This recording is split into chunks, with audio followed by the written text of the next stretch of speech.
This is what happened to 11-year-old Madalina Cojocari and how she was last seen getting off her school bus. Madalina was born on April 11th, 2011 in Moldova to her mother Diana. Not much that we know about Madalina's bio dad, but Diana pretty much raised Madalina all on her own. A few years after Madalina was born, Diana met a man online named Christopher Palmeter, who was actually 23 years older than her. Christopher lived in Cornelius, North Carolina, and Diana still lived in Moldova, so they were doing long distance. Then one day, Christopher flew to Moldova to finally meet Diana in person, and when he got there, he proposed to her. Two of them got engaged after only knowing each other through the internet, and Diana decided to move with Madalina to North Carolina. Three of them lived in a very safe neighborhood, the house was very nice, and they were honestly pretty well off. A couple of times a week, the family would go out to eat at a local restaurant, and everyone just felt like they were a normal family. However, everything would change on November 21st, 2022.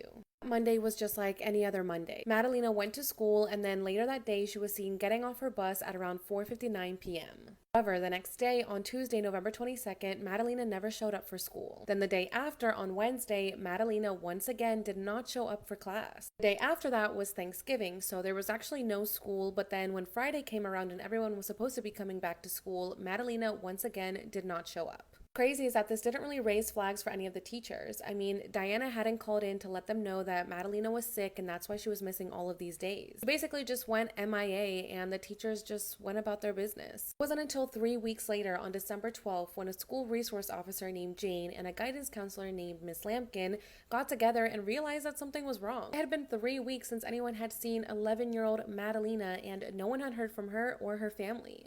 Decided to go to Madalina's house to knock on the door and see what was going on. However, when they got there, no one answered. They decided to just leave a little truancy packet on the door and then they just left. 2 days after this home visit on December 14th, the school finally heard from Diana. She called the school and said that she wanted to come in the next day with Madalina to talk about why she was absent and to just fix everything. So the school agreed to the plan, and the next day it was time for the meeting. However, when Diana showed up to the school, she was alone.